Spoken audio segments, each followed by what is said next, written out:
Hey modders, welcome back to ModifedRoll. Don't forget we're sponsored by DM Dice. Check out the link to their website in our description, or head over to dmdice.co.uk and use the code ModifedRoll for 10% off all purchases. In the last episode, the party were met with the grim aftermath of what had happened in the town. They tried their best to get to the bottom of exactly what had happened and how long it had been going on for, but few answers were to be found. But some kind words were able to lift the spirits of the people in the town, and they set about getting ready to defend it from those who were coming to take it again. We join them again now as they prepare to weather a fresh assault, and rally the townsfolk to stand with them in defence of their town. In this, episode 7 of season 2 of ModifedRoll, Pretty People Never Die.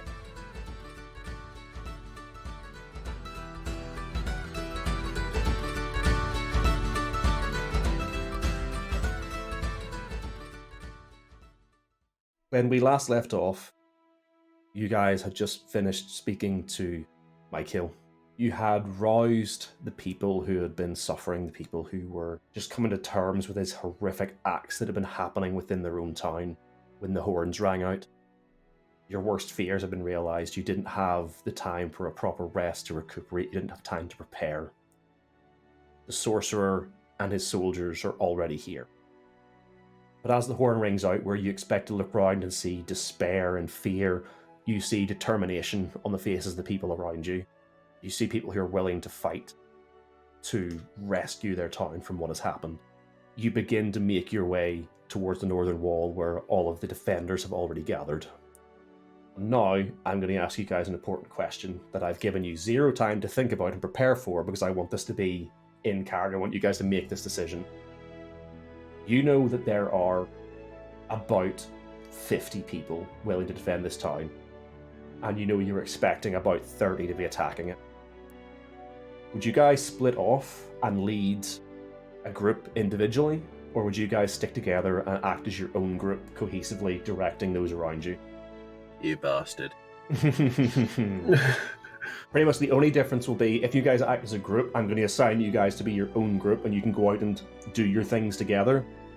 If you decide to work as part of another group, you guys will essentially take one of the existing groups and you will direct their actions, you will decide what they do, and you will give them like bonuses and stuff. Actually, to be fair, I'll give you a little bit of information here to help you make the decision. I'm using a pared down version of the Wizards of the Coast's large-scale combat rules. Similar idea, but with smaller numbers. Their sort of large-scale combat assumes groups of like hundreds or thousands. We're working with 50 and 30. So what I've done is I've split both sides into groups of 5, and each group is going to have what's called a battle ranking, which again, sort of taken from the Unearthed Arcana that talks about large-scale combat, but tweaked it a little to make it a bit, make it make more sense for the smaller size combat. And then they also have morale. Morale, sort of self-explanatory. The higher the morale, the better they feel. The lower the morale, the worse they feel. You get a group's morale down low enough, they might decide to flee, surrender, something. Again, in character, you guys don't know any of this, but I just want to give you a bit of an idea on the technicalities of what's going to happen. So the groups aren't going to be like rolling attacks against each other, like one by one. Well, person by person. Each group, if they join in combat, will roll battle rank against battle rank. And depending on the difference, whether it's more than 10 or less than 10 or whatever, will determine the outcome of those rankings. Obviously, you guys will know the people you're fighting with are not trained warriors. So just to give you some ideas of numbers, your guys have a battle ranking of 0. Okay. That 0 is just a modifier. So the guys you're fighting have battle rankings of somewhere between 3 and 5. So it's not a huge difference, but it's enough that the rolls are going to make, they're going to be different in terms of who's rolling what. You guys do have a larger number, which is good. There's still going to be like advantage and disadvantage. So for example, if you have some of the groups attacking from the high ground on the walls, they're going to have advantage on the attacks. If you have like 2 groups team up and attack one, they're going to have advantage on the attacks. But your guys are going to be much harder to disperse. Like, if the attackers who have a higher battle ranking hit you guys much harder, your groups might, lower their morale faster and disperse. So it sort of balanced this out where You guys have a lot, more numbers, but less training, essentially. So that's all I've done with these like battle ranking and morale numbers to sort of, replace that. What you will be glad to know is your guys all have like a bonus to your morale, whereas the opposition don't. Because of the fantastic speeches and stuff you did last session, all of your guys are pumped up and ready to fight. The other guys aren't fucking expecting a fight. They're expecting to turn up and walk into the town as normal. So, with that knowledge, do you guys want to go with your own individual groups? Or do you want to stay as a single unit to act together? I feel like first instinct was like, do you know what? Like, we just have not like had a battle together yet, so I feel like it isn't like the best idea to like just split off. Hey, you had that fight in the small village together. Oh yeah, we had one fight against like 5 people, and then we split the party. What happened? You survived. It went south mostly, or just about. Also, I feel like certain members of the party are going to be more in their comfort zone than others, and they've been through a lot. Maybe we don't risk that again. Yeah, I feel like Twilight, I'm canon in the headspace. I'm like, I don't know what's going on. I think we'll stick as a group because I feel like Twilight's going to have a panic attack otherwise. Yeah, and I feel like we don't. Put on myself in Cass's shoes as well. Being the right mindset. That's fair enough. Sorry, yes, Mr. DM. I don't know that was your father. Again, I said have this a last question. time. Mr. DM was my father. I'm just DM. All right, DM Junior. As a group, we act as one unit, I assume. Essentially, you'll be the only real difference will be that you guys won't be controlling what any of the groups do. I'll sort of work out what they do That based was on their my morale. question. Was I assume that they then go off and do their own thing without our guidance? I mean, you guys can I will provided you guys are close enough to some of them. What I'm going to say is you guys can shout directions to them, but as a whole, they're going to act independently. Also, if you guys act as a group, what will happen is the way the initiative is going to work, that they're all going to they're going to get their own initiatives. If you go with the groups, I'll give each of their groups their own initiative slot. If you guys go as your own group, you will have an initiative slot as a group. So it'll be essentially, if you guys have your own group, it's going to be 3 initiative slots, which is good guys, bad guys, and you. If you guys go with individual groups, it will be 6 initiative slots, 5 initiative slots, 1 for each. No, 6. 1 for each of your groups, 1 for the remainder of the good guys, and 1 for the bad guys. That's essentially the main difference to what's going to happen. I think we just stick as a group, guys, because otherwise the group I'm given are all going to die. I wonder if I was going to say we don't need to fully split up, do we? No, you guys could take 4 groups and then just have them all act within 5 feet of each other. For example, Sinclair couldn't lead a ranged fighting squad. He would need someone. What I'm going to tell you is all of the guys. So just to simplify things, everyone can do both. Everyone has access to a bow, and everyone has access to a sword. Okay, thank God.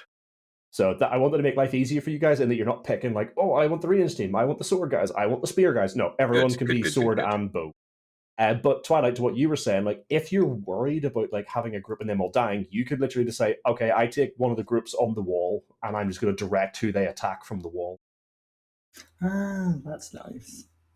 Ranged attacks. I mean, I'll go with whatever the group decides. I will decide to go with that.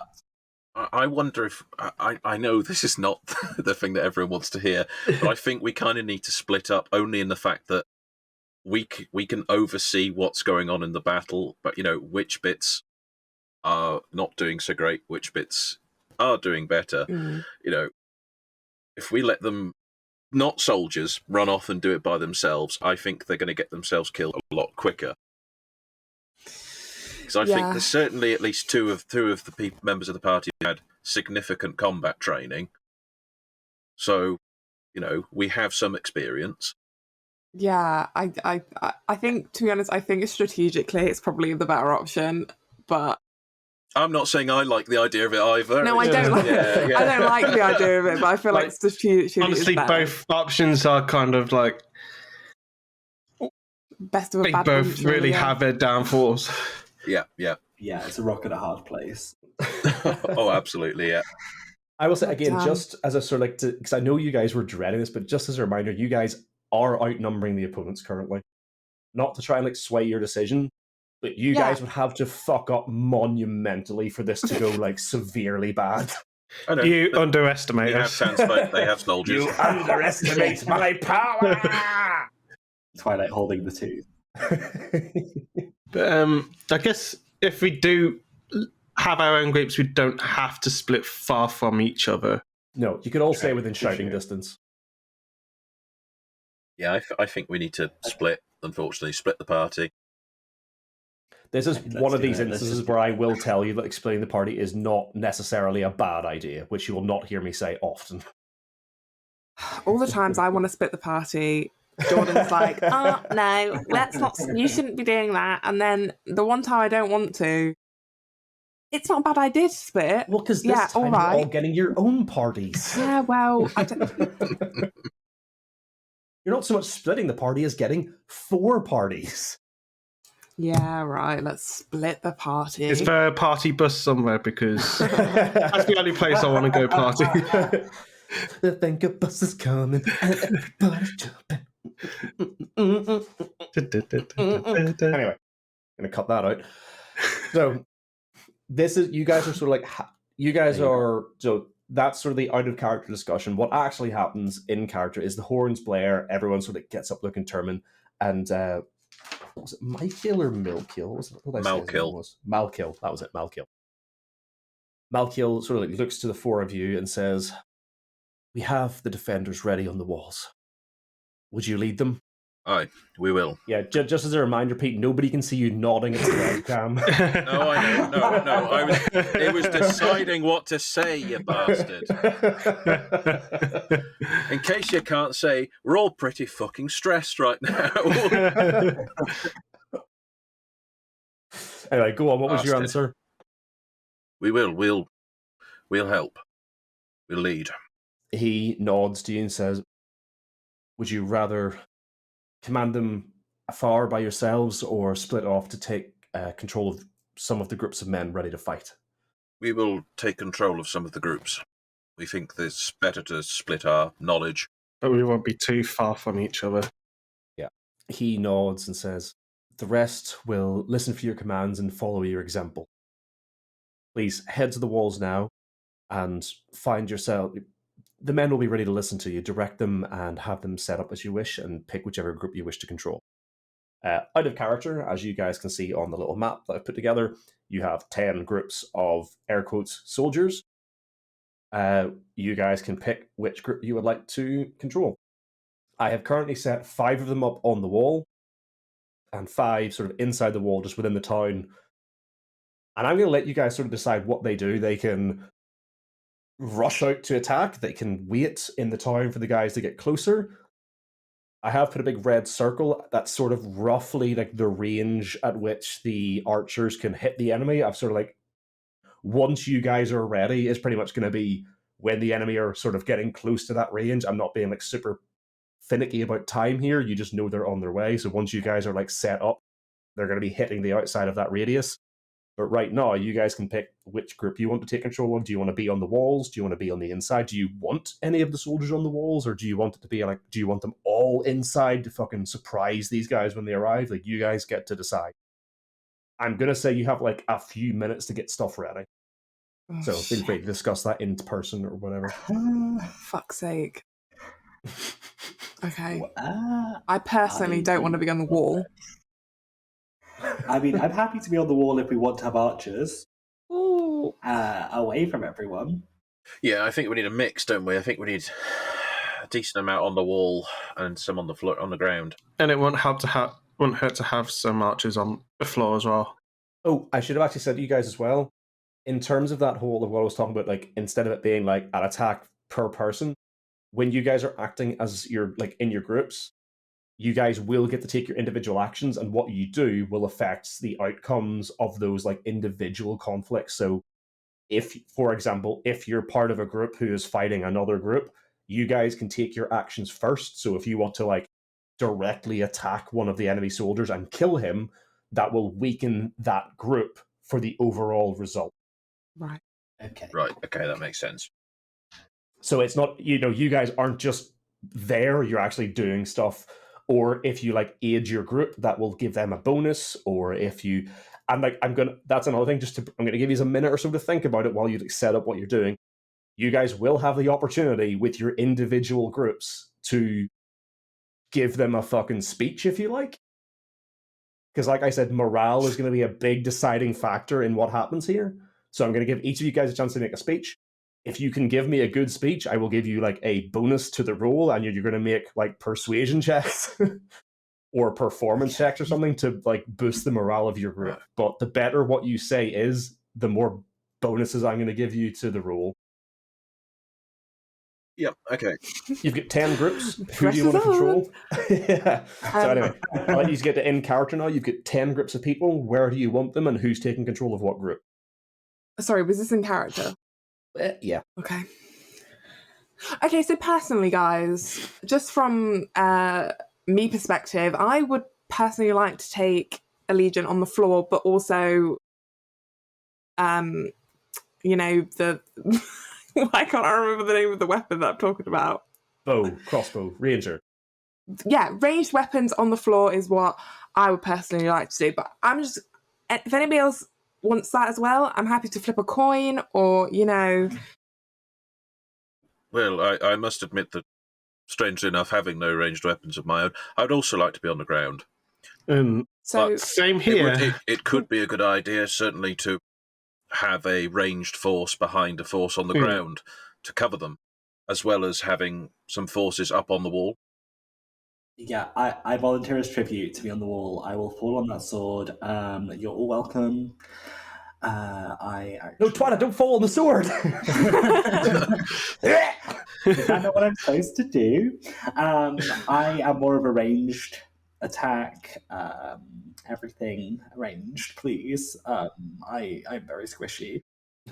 Ranged queen. Ranged queen. Join the club. So I did not get anything from that conversation we just had. So all I know is that Twilight is on the wall.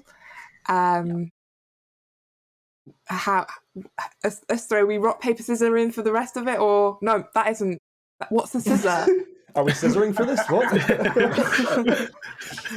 What's the D&D version of rock paper scissors? Baltimore March Cheers. That was it. That was it. I mean, a way we could do this is say, if Cazizal wants to be on the ground as well, say one of us is outside of the gate. I'm not a big fan of that idea, but one could be inside, or we could take a side each of the gate for when they eventually come in, and we can attack them from either side in a pincer maneuver. Yeah. And then you could pick them off from range. Yeah. Meanwhile, Twilight is above shooting them. Yeah. I love surprises. I like to just pop up and, kill. So that's why maybe I should not be outside of the wall. Maybe I should be inside where there's lots of places for me to duck, hide. So if I could get some I'll take some people inside that can kind of do a bit of a ranged attack. Thinking back to my thought, I think we should all stay inside rather than be a sitting duck outside. Sacrifice. Inevitable death. Exactly. Yes. Cazizal, what do you think about the pincer maneuver idea? If I take a squad 2, maybe you could take a squad or 2 as well. We go either side of the gatehouse, then we can attack them from both sides. Essentially, combine our force into one almost. That sounds good to me. And use those firing up on the wall to give us a signal when they're close enough for us to make our move. Well, that's a good idea, actually. Twilight, maybe we should think of a signal for you to do. Oh my gosh. I can. What can I Scream, fuck! Yeah, I'll just scream fuck. I'll use Thaumaturgy and let it rumble through the entire keep. Do we need to make this any more complicated? Just they're here. No, fuck works. Fuck is absolutely the word of the day. So Episode title, Fuck Works. Yeah, I'm happy to be ranged and happy to yell fuck. That is absolutely in my wheelhouse. Sounds good to me. Okay, now there's the question of how many squads are we going to take? And where are we going to put them? Because we have 10 squads. I was thinking we have 5 on the ground already. Why don't Gilliana take one and be the ranged crew in the back? Then they can sneak and hide whenever they need to. Casizel and I will take 2 squads. We will be the main force to meet them straight at the gate. And then if Twilight can turn her attention between 5? 2 squads. No. You don't have to do them all. But, if we could tell the squads, say, on the edge, they just watch for any men who are running, in either direction, in case they start to flee. Pick them off. Yeah. Exactly, yes. Then we've got a sure defence. But if we have 2 to 3 squads in the centre and at least 1 or 2 that you're commanding, then you can command them specifically where to fire. And that should give us an advantage. Yeah, agreed. Absolutely, 100%. I am very confident. Quick question. How tight are these streets just inside the walls? Why would you ask me a question like that? So, if you can sort of make out the main sort of road that runs down from the northern gate towards the centre of town, imagine that's probably the widest street. It's probably wide enough for 2 sort of wagons across. Any sort of side streets that branch off from that are probably only the width of a single wagon at most. So where you can see anything that's not the main road from any of the gates is probably going to be much narrower than the others. Okay, wide enough though. Yeah, just for the benefit of our listeners, we do have a map. And I was about to tell you where it came from, but for the life of me,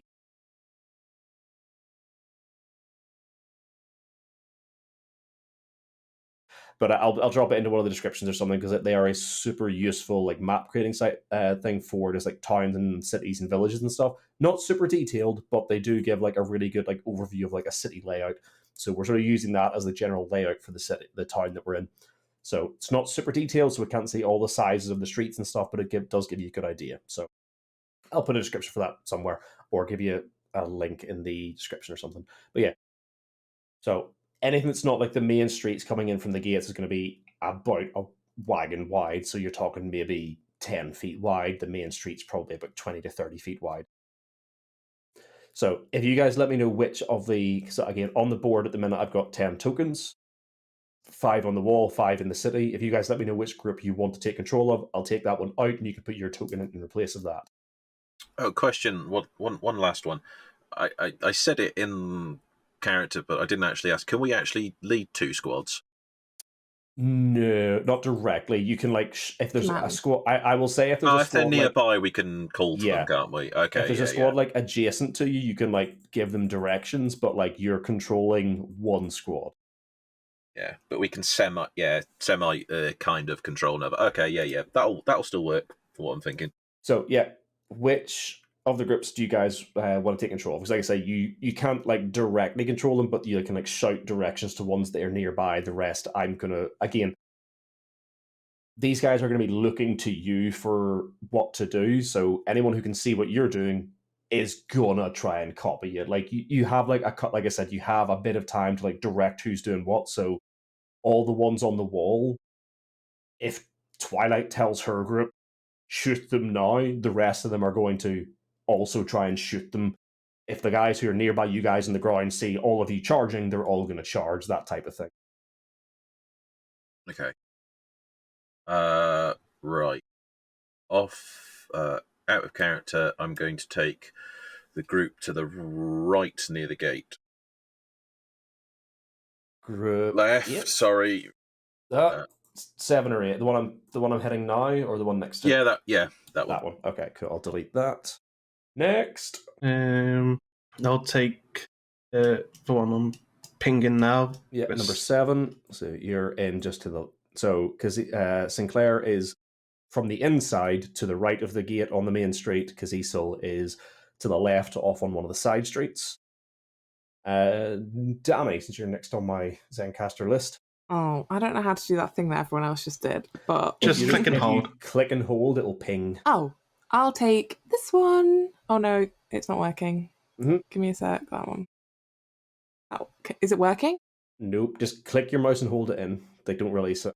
There we go, Oh, number 6. Nice. Yeah, that one. And Deadly, you said you were going to take one of the ones on the wall. Which one on the wall would you like to take? Yes. 1, 2, 3, 4, or 5? Whichever's the most middle. I haven't got Roll20 up 3. because I'm... Oh, that's right. You were looking at qualified. yeah. You've got number that was 3, which great. is literally right next to the gate on the left-hand side. Perfect. And other than that, everyone is sort of like you've got 5 groups on the walls currently. You've got 5 groups inside the walls. And if you guys are ready, then at this point, the groups of you can, from Deadly specifically from the wall, from your vantage point, you can see a group which you assume is who was spotted, which seems to be about 30 men approaching the town. And you're not a fighter. You've told the group you're with, like, tell me when they're within firing range, and they, as you're watching them approach now, they tell you, like, yeah, within a couple of seconds, he's going to be within our firing range. What do you do? So, I will. I'm going to use thaumaturgy to make my voice very loud. Yeah. I'm Thundering. gonna say, listen up, nerds. We've got a fight on our hands, and I don't know what I'm doing, but I'm going to try, which I hope you will all do too, because I have the same assumption that you also don't know what you're doing. But as long as we believe and we follow our hearts, then we might do okay. And that's all we can ask for. So just shoot true? Question mark. Yeah, and then I'm gonna try and guiding bolt the first soldier I see. Well, what? Because I realized I actually didn't give you guys. I actually realized I didn't give you, after talking about it, I didn't give you guys a chance to do this. Was that your motivational speech, or did you have something else that you wanted to give as your motivational speech? That was my motivational speech. Okay, cool. So you can make either just like a straight charisma check if you have like proficiency, or no, you can make either a persuasion or performance check of your choice. Based on what you said, I have a DC in mind. Just bear that in mind before you roll. I'm not even kidding. I rolled a natural 20. So that's a 22 total. I've got a good feeling about this, What way to start? That makes it that makes a change, because like all you've been saying so far is we're going to die. So Was it my mediocre speech? Yeah. what I'm going to say, Twilight, is because you use thaumaturgy, I'm going to say that you were loud enough that everyone could hear you. Oh, God. Unfortunately, that also means that the enemies also heard you, so now they're aware that there's a battle coming. Fucking hell. Okay.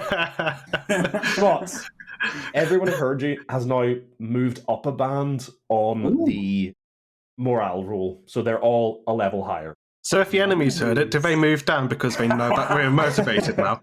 No, they're just like, oh fuck, there's a fight, we better get ready, so you guys aren't going to get a surprise, like an advantage surprise round, which I was going to give you. Oh, God damn. Love this. Really glad. But I'm going to be honest, the surprise round would have been good, but having everyone at a higher morale makes them all less likely to desert, and bear in mind, all of you guys have a much lower battle ranking. That was going to be a very big issue for you guys. So having that higher morale is actually really beneficial. For anyone listening who's really fucking confused by this, just there's an unearthed arcana called Mass Combat. I have, like I said, I've tweaked it a little bit, but you can look that up, and it will give you a bit more information about what the fuck I'm talking about. The rest of you now, we'll go round again. You guys have like literally seconds. You've heard Twilight's thing. She's talking about shooting these people. They're all drawing their bows and taking aim and getting ready. Pete, does Sinclair have any words of encouragement for his team? Does. Well, men, the time is here. We shall hold them back. As your Malkill said, Knight's valour shall keep them out, and keep them out we shall. To arms. Okay, yeah, make me a charisma, persuasion, or performance check. Persuasion, did you say I could do? Yep.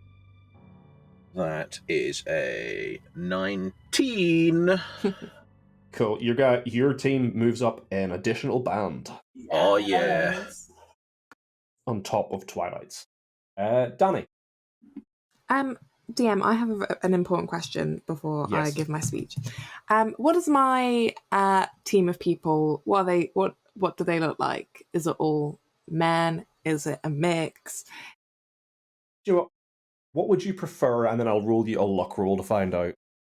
What would I prefer? Would I prefer all men, or would I prefer a mix? I mean, just do you want older, more older, more experienced people? Do you want younger people, all men, all women, a mix? What do you want? What do you tell me? And I'll roll a luck check to see what you get. Ideally, I would like late 20s. Buff as fuck. Yeah, men and women, just really buff. Yeah, your guys aren't even wearing armor. When you turn around, they're all just like flexing, like Yeah. fucking Mr. Universe. Like, ooh, Yeah, You've got the jock group. yeah, that's what I want. You've got the weightlifters. Yeah. Okay, in that case, where's my D100? Here we go. Right, highs or lows? Highs. 77. Oh my god. While not weightlifters, your guys are you've got a group that are for some reason predominantly all made up of very fit, pretty muscular men and women. You see a couple of them say, "Oh, have you been working out?" "Yeah, I have. Thanks for noticing." Okay. "You're looking pretty fit yourself." "Oh, thank you." "It was leg day." Whoa! Okay. So I'm going to turn to my group. I'm going to go, listen, there's a reason I chose this group. And the reason is you are all beautiful. And I have something to tell you. It's a secret, actually. Beautiful people never die. Pretty people don't die. Yeah? And this is what we need to be thinking constantly. Pretty people don't die. They don't die. When do you ever see pretty people die? When was the last time you saw a pretty person die? Because I don't remember the last time I saw a pretty person die. See, I'm a very pretty person and I'm alive. So really, that's all the evidence you need. So I just wanted to go, I think as a group, everyone put their hand in the middle. Come on. Yeah, you over there. 6-pack, I see you. Come over here. Everyone put their hands in the middle. Sorry, I'm dying, but yes, they all put their hands in. And on 3, we go super sneak. Go on, try again, once more. We go super sneaky pretty squad are in it to win it. Yeah? Okay. 3, 2, 1. Super pretty Super sneaky squad are in it to win it. Yes. And that's it. Incredible.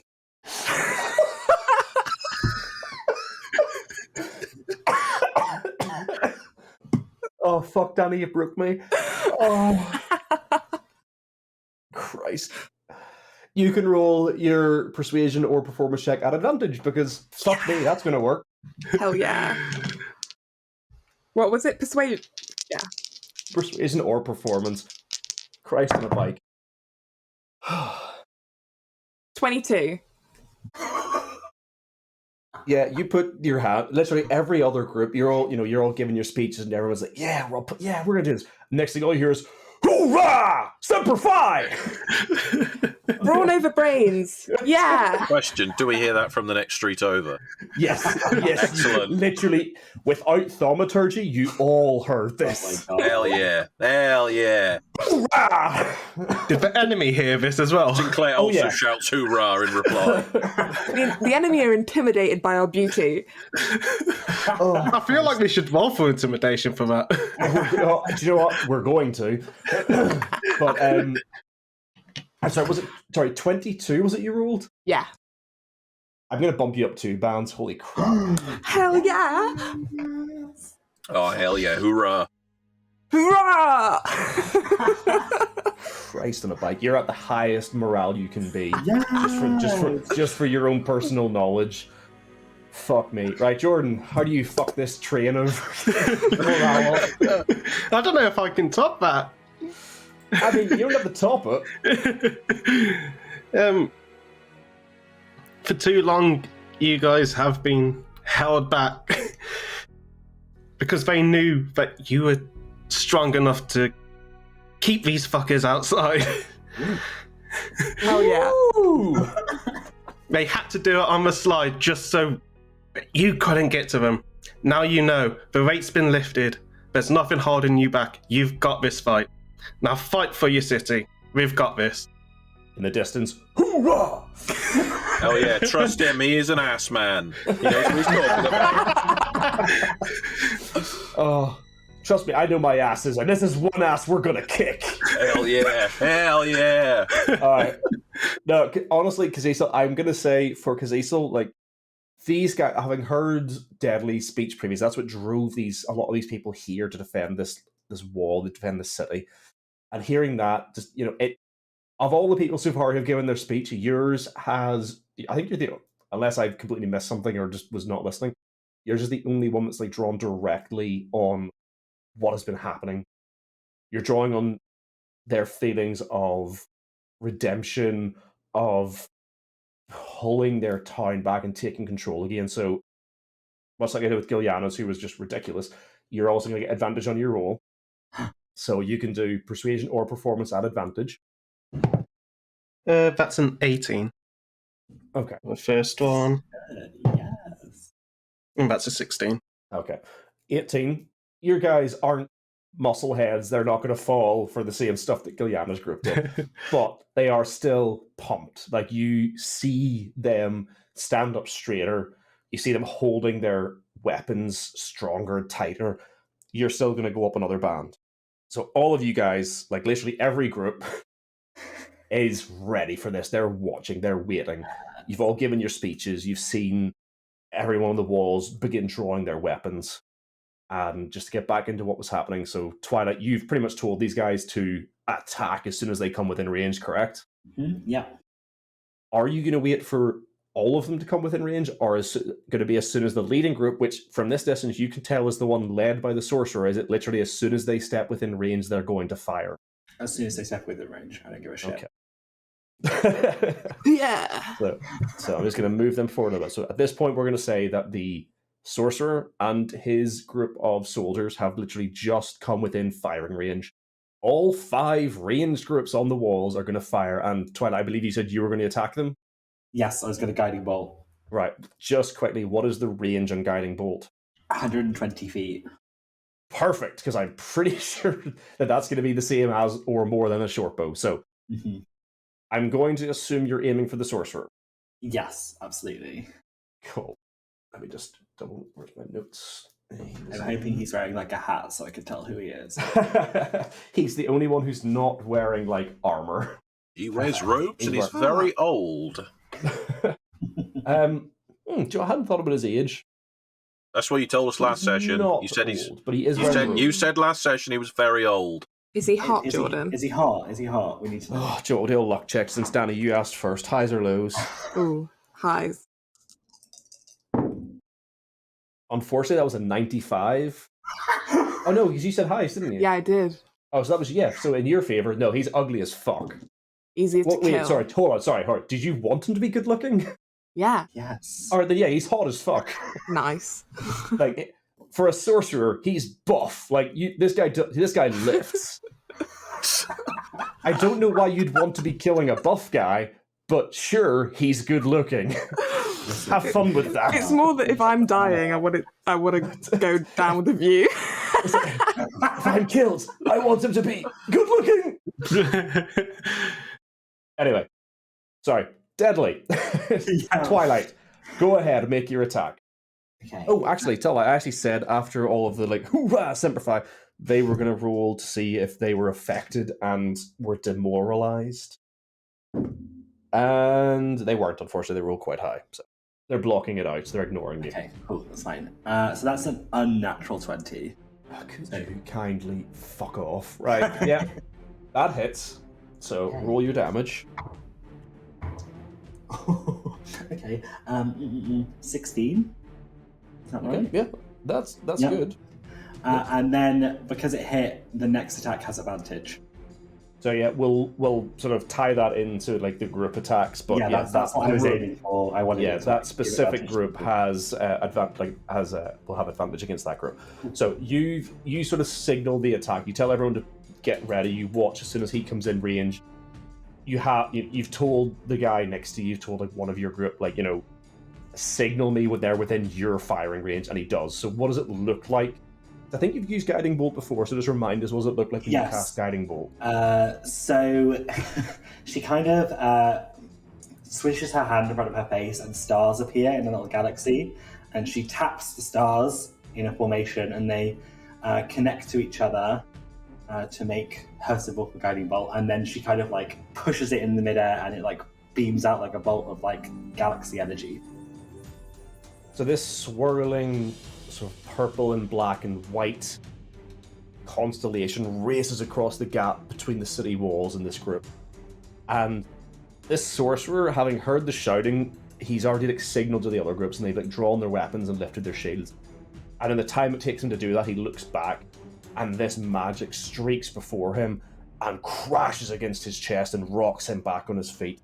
And you can see it just, you can see it rolling over him and ripping him apart, and it strikes him and it hits him hard. At this point, he steps back behind some of the soldiers in his group and uses them as cover. And I'm going to assume that you're going to have all of the other all of the groups, including your own, just fire on his group, yeah? Yes, yeah. Mm-hmm. Okay, so what I'm going to do is check my notes on how attacks work. So now that we're getting into combat, your groups, just for the record, can do a number of actions on your turn. They can attack, they roll an attack. They can dash, so it buffs their speed but does nothing else. They can defend,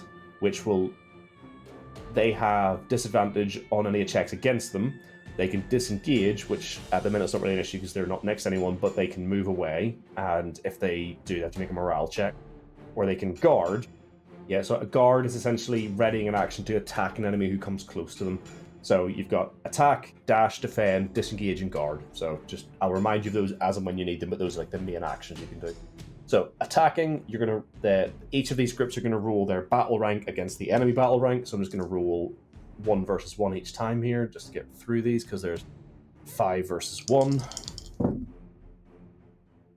So first one, where's the results table? So as I mentioned previously, the way these work is they are going to roll battle rank against battle rank, and they have to roll above a certain difference to have any effect. So for the first one, I'll roll for 4 of them. Deadly, you can roll for Twilight's group, but I'll just roll the other 4 here. Okay. So the first one was the attack rolled an 11, defense rolled a 15, so nothing happens. Ooh, the second one is going to be a hit. Third one is not, and fourth one is not. So do you want to roll if you just roll a d20 and you're going to add +0 to it, but just roll a d20. 19. That one's going to be a hit. So what's going to happen now is, so because 2 of the groups rolled, essentially what I've done there, just because you guys can't see what I'm rolling a d20, and I'm adding the battle rank to each one. So all of your groups have a battle rank of 0 because they're not trained soldiers. And these guys, the group that has the Sorcerer has a +5, and all the rest have a +3. So they're just adding that battle rank. If you score more than a difference of 10, then they're going to reduce the battle rank. So that group of 5, because you've rolled 2 successful attacks, it's actually going to reduce the battle rank by 2. So that Sorcerer's group is now down to a +3. So you guys see the arrows streaking out from the walls. It is, you have 25 men all firing arrows. It's not blanketing out the sun or anything, but against a group of 5 people, that is quite significant. After being hit by your guiding bolt, the sorcerer has stepped back behind his soldiers and directed them to get up their guards. You see them all raise their shields. Of those, numerous arrows, several managed to get through the guard of several of these soldiers and strike true, and 2 of them fall down dead. Oh my god. So, of that first group, you have taken out 2 of the soldiers, which has reduced their battle rank. which is going to make them easier to kill. Yes. Yeah, it's not less than half yet. So when you reduce a unit's battle rank by a certain number, they make a morale check, and if they roll badly enough, then the group disbands, and that's pretty much how you kill them, by making a morale check. Either you kill all the people in it, or you make a morale check, and they either give up or disband. Okay. That said, Twilight, make me a perception check. Okay. And that'll be a natural 1. Yeah, you notice your guys kill a couple of them, and you're overjoyed. I'm running around like whoa, not even looking. Fist bump. Yeah, like whoa, Okay. You did it. So at this point, we're all going to roll initiative. Fabulous. And you guys are just going to add your normal initiative modifier, and that'll be for your group. I'm just going to roll for the remainder Hell and the yeah. enemies. So that's an 18 for me. Nice. Sorry, what did you roll, Cecil? 18. I also rolled an 18. I think Cecil has a higher dex mod, so I suspect so, yeah. I have a 2 on my decks. Yeah, I have a 1. Yeah, Okay, so cool. you get it. Gilliana I got 10. and Twilight. I got 15. Cool. So, unfortunately, the bad guys get to go first. They are going to operate on the assumption that they're currently being attacked by ranged attacks. They're going to move at their normal speed, but they are going to set up their guard, or they're going to go into defensive mode. So they're going to move forward. Just for the record, currently the groups can move 3 squares is a standard movement, and just on the scale that we're using, so you can move a total of 3 squares for them.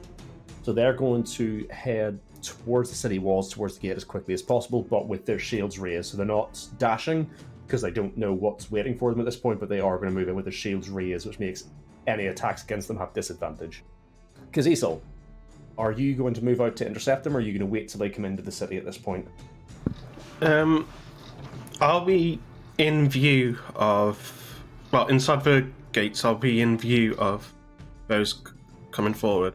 Currently, where you're standing, because you're inside the wall off down the side street, no, you would have to be literally right in front of the gate to see them.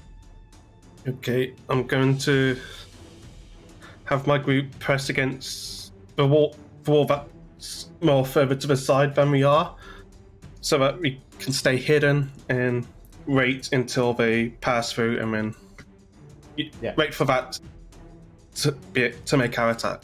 Yeah, so you're essentially going to have a readied action, so when they step inside the wall, you're going to attack them. Cool. That's fine. So just remind me of that, because I will forget you to remind me you've made your readied action. Sinclair, what would you like to do? Yeah, very similarly, Sinclair is also going to do the same, but on the other side with his squad. Yep. So you step up to the right-hand side of the gate and press yourselves against the wall, waiting for a ready to attack. Yep. Twilight, they have run towards the wall. You've obviously rocked them and done some damage to the group with the Sorcerer. What would you like to do? How far away-ish are they? I think I said 3 squares could be the normal movement, which would be about 30 feet. So each square at the minute is going to be about 10 feet, so probably about 20 feet away from the wall. That's fine. I am going to try and Sacred Flame them. Cool. Bear in mind, Sacred Flame is a single target. I'm assuming you're still aiming for the Sorcerer. Can I see him? Yeah, you can definitely make him out. It's not like he's they have their shields up, but it's not like a wall. You can still see through. Okay, cool. I can see he's insanely hot, so I can just see him through. Yes. I'm going to try and Sacred Flame him, even though he's guarded. And that's a Dex save.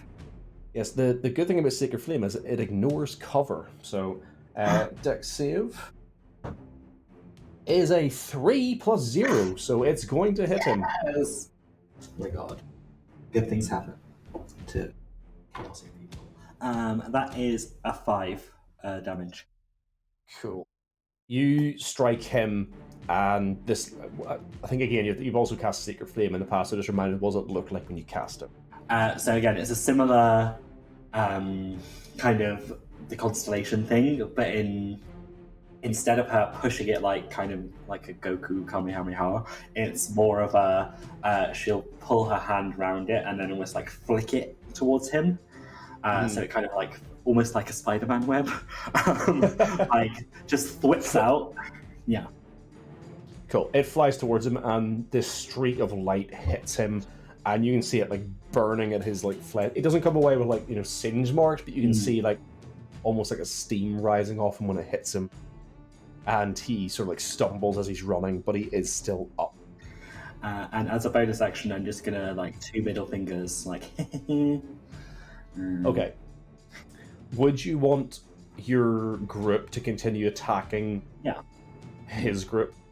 Yeah, I'm gonna be like, keep going. Cool. They're running towards us. This is our chance to like thin the herd whilst they're on the lurch. Okay, so the first attack is a failure. Second attack is a success. Third attack's a failure. Fourth attack's a failure. And fifth attack is a failure. But you have had one success, which is going to, again, whittle down one of the guys. So again, bear in mind, like I said, those guys all have their defenses up, so those were all at disadvantage, so getting one success was still pretty impressive. That's pretty good. So you take out one more guy, and you see him fall as they rush forward, but you are still focusing on that first group at the front. Giliana, from what you can see, you've seen Kazisel on he was on the same street as your group, has run forward and pressed himself up against the wall. You can't see Sinclair's group because of the buildings between you, but you can still see the guys on the walls like just drawing and firing their bows as soon as they're ready. What would you like to do?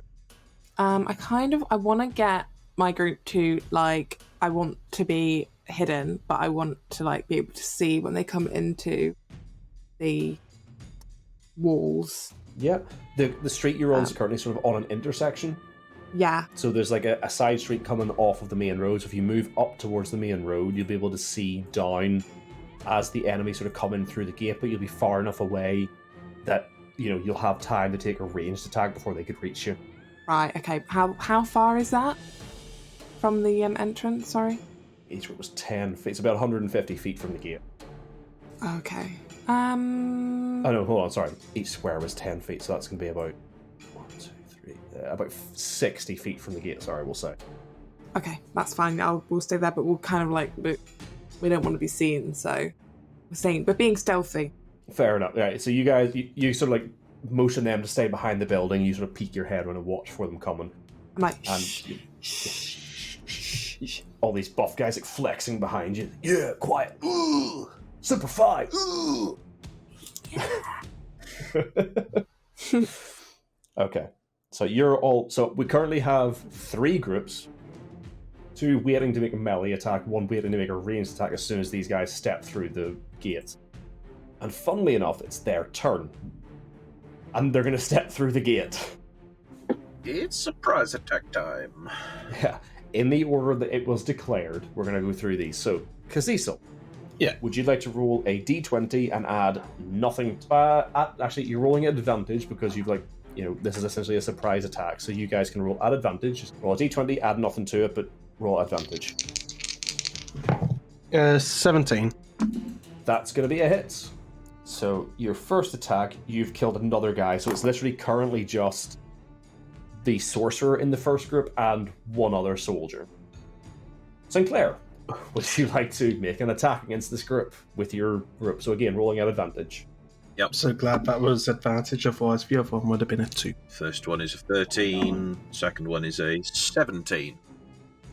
Okay, unfortunately, they roll quite high as well. So as your group rush forward, you're sort of like, you're all, with the amount of space you have, Kazisel's group has already rushed in. Kazisel, like, at the fore, like, running and jumping, punching one of these soldiers, and his group try to surround them. And just with the amount of space they have, they've sort of, like, pushed in, and they're struggling to they've managed to take one guy down, but the others are still standing. Your guys are having to try and fight through their group to get to them. And you just realize there's just not enough room, so you're trying to throw in attacks, but this Sorcerer and the other soldier are like pressed in with the other guys, and you just can't land the hit, so they managed to survive, unfortunately. But Giliana, these guys are like pincered. They have literally nowhere to go. Would you like to roll advantage attack +0 for your group? 15. They rolled quite pretty this time. Your guy step forward, and you can see the Sorcerer and this one remaining guard. And your guy, you sort of like step out into the street and shout, "No!" And your group follow you out. "Hoorah, Semper Fi!" And they all just fucking launch these arrows. And they just—it's like fucking Boromir from Lord of the Rings, just whip, whip. And he's like a fucking porcupine in reverse. This soldier falls down dead. And just because, like, of the three of you, two of you managed to land a hit, I'm going to actually, Gillian, do you want to make just, like, a regular attack roll with your bow to do some damage to this sorcerer as well?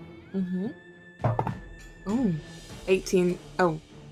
Just roll damage, like I'm saying you've hit. Okay. Yeah. Okay. Do I get sneak attack? Yes, because you were technically hidden because I give you advantage on the attack roll. Okay. What do I get on sneak attack? God.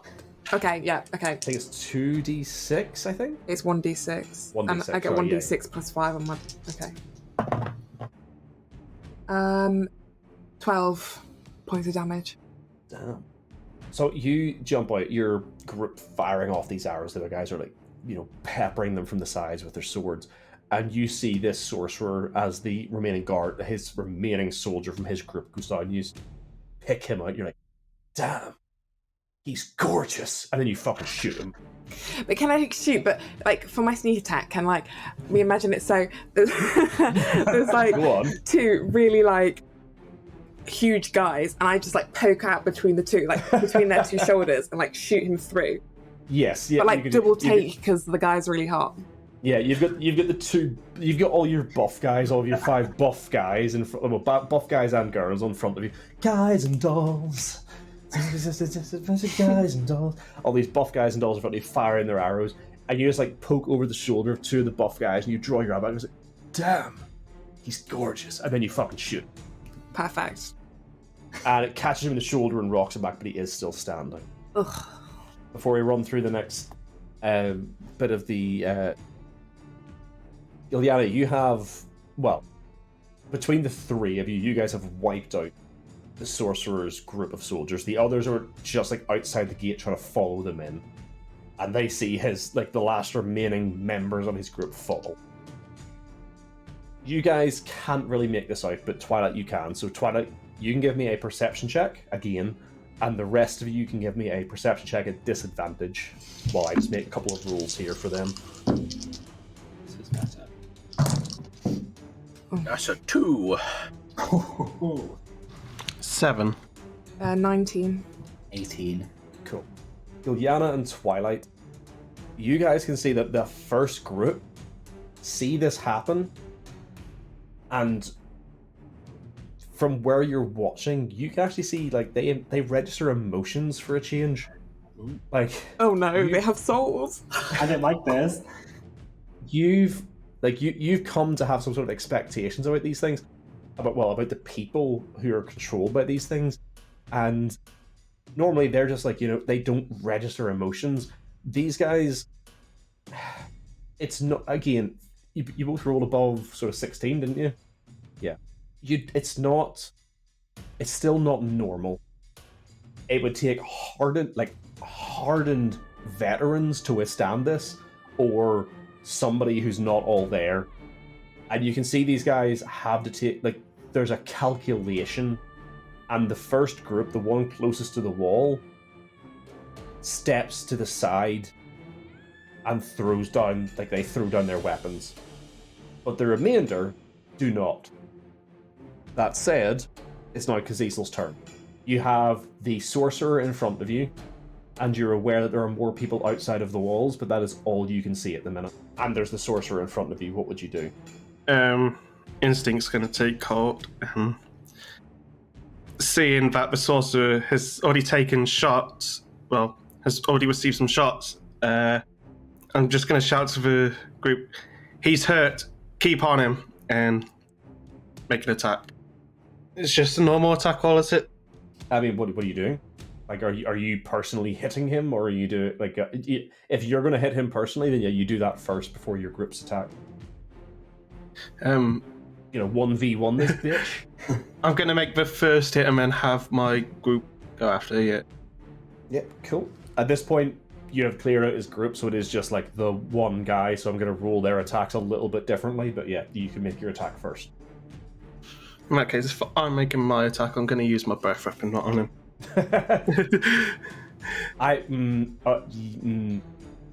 Yeah, I'm gonna say the street's wide enough, and with the other guys dead, that Sinclair's group opposite you have like moved that you can move in such a way that you won't hit them. I will let you have that. I'm not gonna. I was taking into account the. Yeah, I'll let you personally move in such a way that you don't hit them. So yeah, you can move, and I have to make a saving throw for this, don't I? Yeah. Okay, cool. Yeah, so, I'll make Dex or Con saving throw. It is a con saving throw. Fortunately for you, that's my better one of the two. That doesn't matter because I rolled a 2. So that will be creature takes 1d10 damage. So that's just a 2 damage.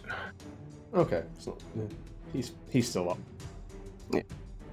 But then but just because it's slightly different now, I'm just going to roll for your guys to hit him. Okay.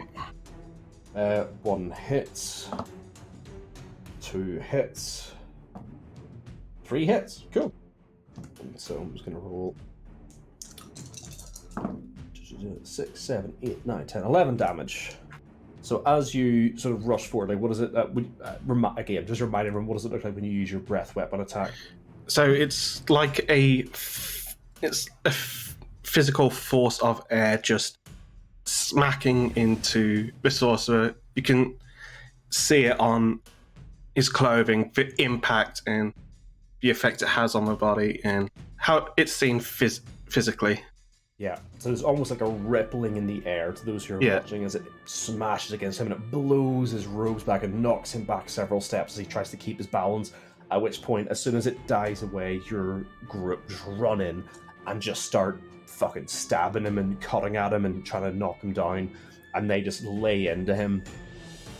But with that said, he is still up, but you can see at this point he is struggling. Sinclair, you've just watched this happen. What would you and your group do? Well, seeing him on his last legs, Sinclair is going to think, maybe it's time to knock this motherfucker out. For the record, didn't say last legs. He's hurt, but he's still up. Well, from Sinclair's perception. And Sinclair's going to try and do... He's going to do an attack, but he's going to do a non-lethal attack and try and knock him out. Because we could try and question him. Cool, go for it. Let's see, that is a 17. That hits. Roll damage. Some damage. That is 8 plus 4, 12 points of slashing. Well, in this case, we'd say blunt. Yeah, sorry, yeah, bludgeoning, really, wouldn't it? Yeah. But yeah, no, he's still up. You like smack him, like he sees you coming though, and he like gets his arm up, and he pulls his 2 arms across when you smack him with the flat of your blade, and it crushes his hits him against his 2 forearms and pushes him back, but he is still standing. Actually, do you know what? Just because you two are quite close, Cecil and Sinclair, give me a perception check at disadvantage, just to see if you notice this or not. Disadvantage. Ooh, what a good roll. 20. Ooh. Fuck off. I only got a 6. Sinclair, you've had enough time with Cecil attacking him. You're waiting for an opening and you're watching him. And as you step forward to smash him with the side of your blade, you notice slits at his neck, sort of just beneath the jawline. He has slits in his neck. You don't know what they are or what they're doing, but you do notice them. Okay. Interesting. And just for the record, when I say slits, I don't mean open wounds, but you can see slits in the flesh of his neck. Does it look like Gills. it's surgical or something, or is it just I can't tell? In the moment, you can see slits in his neck, but because they're not doing anything, you just notice that there are separations in his skin. That's literally all you can notice at the minute. Fair enough. Interesting. Where do we get to? Twilight. You've got the one group is now inside the wall, which I would say at this angle, if you wanted to attack the sorcerer, it would be at disadvantage with all of your groups, or you can attack the guys outside walls. Just a reminder, you're one of the only people who has seen one of the groups throw down their weapons. Okay. How Out of like curiosity, how long has it been since we started? Again, sort of mass combat rules say that each round is a minute, but that assumes like hundreds and hundreds of people. So I'm just treating it as like normal combat. So you've literally had I think you've had a single round, which is 6 seconds. Okay, just because I was trying to see if my thaumaturgy was still up because it lasts a minute. Oh yeah, the thaumaturgy will definitely still be up. Yeah. So Twilight, even though she's missed them coming in, is gonna do the fuck signal. Oh, sorry, that's the episode title. The fuck signal. So it's gonna be fuck. Sorry, it's late across the whole keep, or as far as it will go, 30 feet. Dust is knocked from the walls. The mortar shakes as the stone beneath your feet reverberate as that cry rallies about the keep. And then This is now known as the Fucktown. Welcome to Fucktown. Population U. And then, what am I going to do? I'm going to Sacred Flame one of the people still charging the keep, just like a rando. So yeah, of the three groups, we'll just pick one of them, and you're just going to pick out, you're going to target one of the people from that group. Yep. Yeah, someone who doesn't look like he washes enough. I'll just. That's fine. That's a dexterity check, isn't it? Yes. That, unfortunately, is a natural 20. Oh. Boo! So, having seen you already use this against the Sorcerer, the groups are still attacking. They're wary of the groups in the walls, and they have picked you out as the caster who has been doing so much damage. They're watching you, and they see you prepare for this attack, and they're all like, is it going to be me? Fuck, it's me! And he jumps out of the way as this, star beam goes to strike him, and he gets out of the way in time, unfortunately, and does not connect. But you can roll for... are you going to have all... Well, I think at this point, they're just going to attack the remaining groups. So your group, I'm going to assume, is attacking that one guy's group. Yeah. So you can Yeah, roll... you can roll D20 plus nothing. Okay. And as I... Oh, sorry, add advantage because you're elevated, so... Oh, nice. And as I shoot, I'm going to be like, if those down there are the jocks, we're the nerds, still with thaumaturgy on so everyone can hear. Because I don't know how to turn it off at this point. And I'm going to be like, just fire on them. I don't know. And that is is it just plus nothing?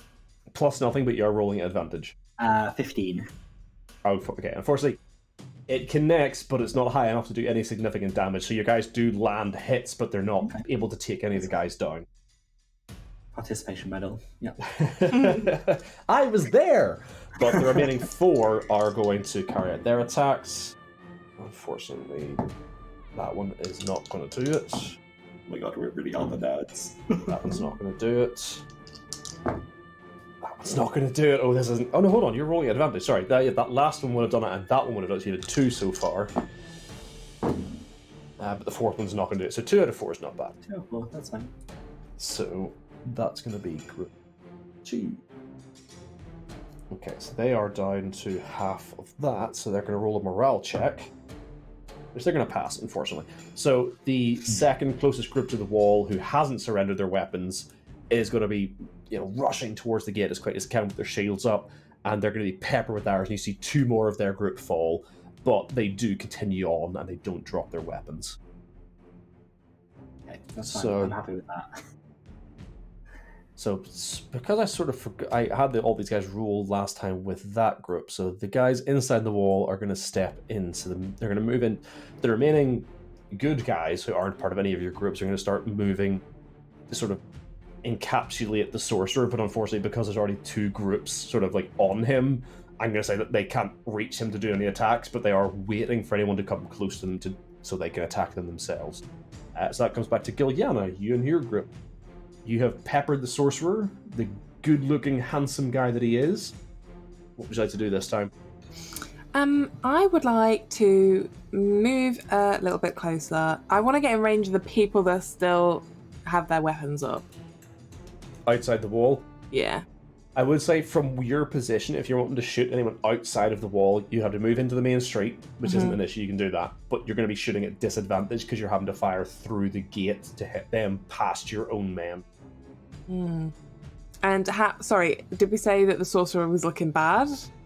He's looking injured. I've at no point said he's like close to passing out. I just said he looks injured. Oh, Yeah, he's right. looking good. Okay. He's looking fucking good. He's looking hot as shit. Looking good for a pincushion. Yeah. Can I get? We'll try and knock this guy out then. So we'll get closer, so I'm like in range of the sorcerer. Do you know what? It's because I prefer it this way. You're essentially doing a cold shot. You have to hit him somewhere that isn't going to kill him. Yeah. So you're aiming for like a leg or an arm. An arrow to the knee.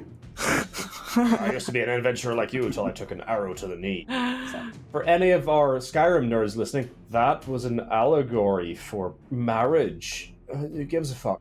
Does that mean Gibiana's going to marry him? Yeah, Is that where we're going? She's going to propose to him. So yeah, you can shoot him. If you roll above his AC, you hit him. But if you roll 5 above his AC, you get a cold shot.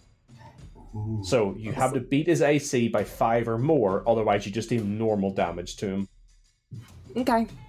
Let's try it. For the record for our listeners, this is like I have like an additional like cold shot rule, because I think there is a cold shot rule from a previous edition.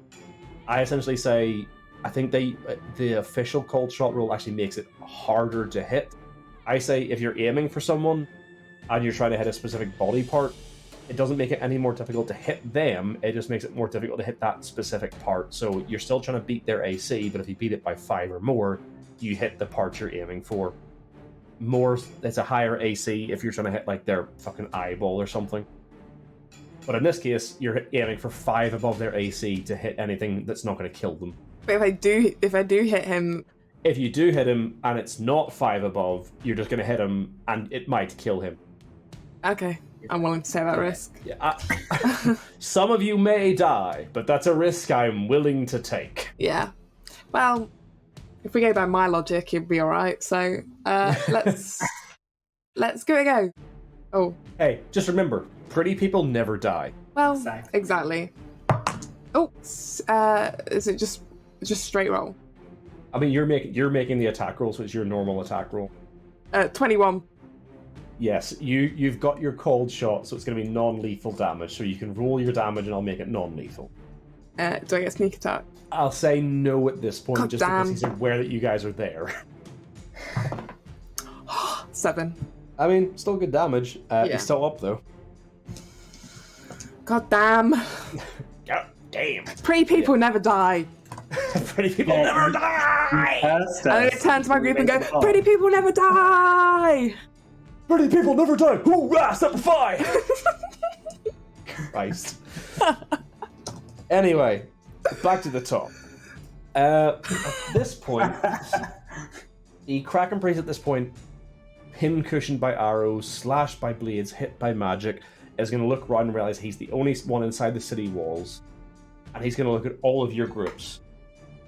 And he's going to grimace, pull himself in tight, take a deep breath, and his voice, much like Twilight's did when she used her thaumaturgy to thunder around the city, the walls of this town shake.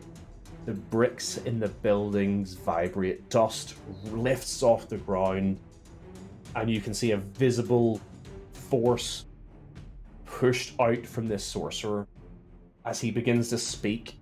Does anyone on this party speak deep speech? No. No, but I can literally speak everything else, so that's really annoying.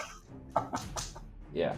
I'm going to assume that nobody speaks it, in which case none of you can understand this language, but it is a guttural... It's a language... You can almost tell it's a primordial language, something before language was an actual spoken thing that actually needed air to transmit. This is something deep and ancient and dark as this voice rolls out from this sorcerer. And I'm going to need everyone to make me a charisma saving throw. Oh, God damn it. For the groups, I'm just going to roll this for it. It's going to take me a second. So, yeah, so you guys roll, and then give me a second. I roll for all of these groups. Oh, this is pretty good. What? Oops. I did not roll well. Nope. Oh god, we're fucked. Oh, God. Pretty people don't die. It's alright, guys. Pretty people don't die. We're alright, we're alright. Okay, so, Twilight, what did you roll? 11. Cool. Sinclair. 10. Gilliana. 5. Oh, hell yeah. Cazito. A 19 plus 1. So Oh, thank an Christ. unnatural 20. Oh, thank God for Cazito. Literally everyone but Cazito. Actually, funnily enough, Twilight, your group actually rolled pretty well, so I'm actually going to roll them again at disadvantage. Actually, no. Wow. Your group... hold on. You could turn on me. Okay, cool. Gilliana and Twilight, your group both passed this check, so I'm going to let you guys roll again. I'm technically giving you advantage based on the morale of your group. But bear in mind, if you fail this one, your group are going to follow. Oh no. That'll be a 16. Pass.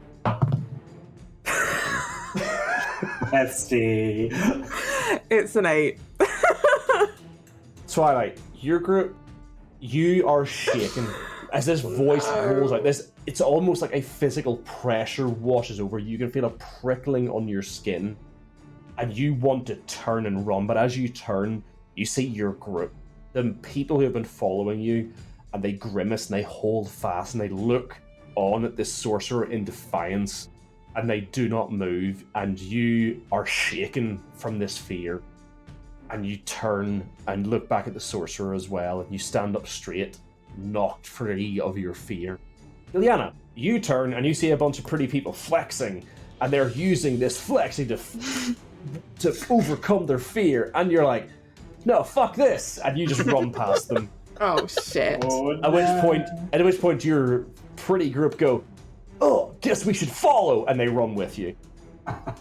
So everyone who failed, which includes Sinclair and his group, and literally, I'm not joking this, I've rolled for all of these, literally every group but Twilight and Cazisels run in fear. Shit. Shit. Wait. What is this?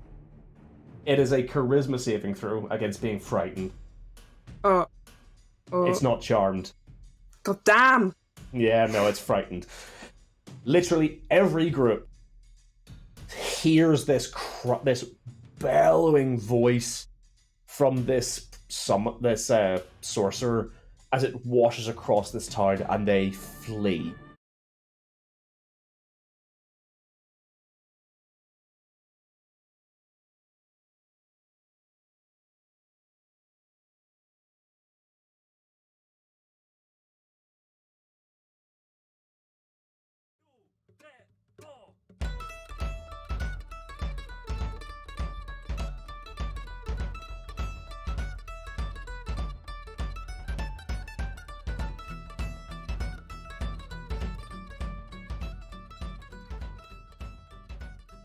Well, that's it for another episode.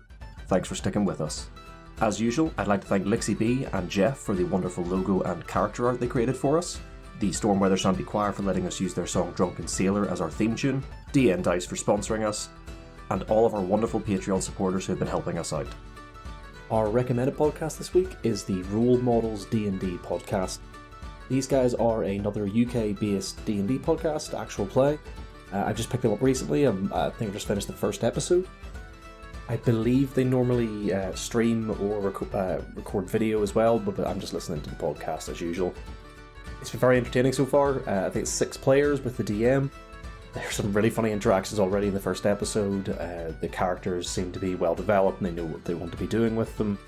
And there's been a few and they immediately jump in with a lot of action, a lot of comedy in the very first episode. So definitely recommend them. That's Role Models D&D podcast. I'll have links in the description as well, but go and check them out.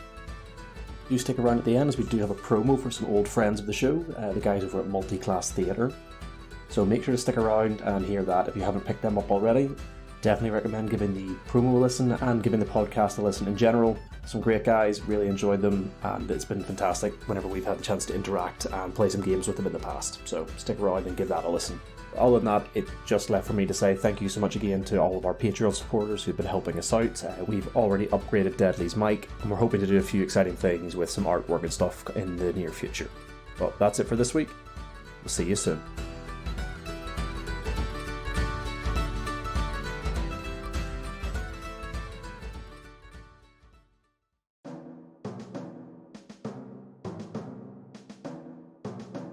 Hello, I'm Diana.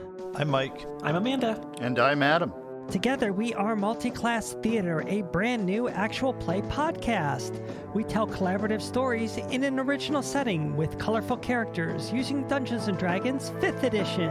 Don't forget about our strange voices. Oh, well said, Gruber. Rotan, don't encourage him. I think you're all nuts. Multiclass Theater is available wherever you download your podcasts. I think that went pretty well. Yeah, we're done here. Let's go. So do we get paid now? You are all amazing. Now get out of my office.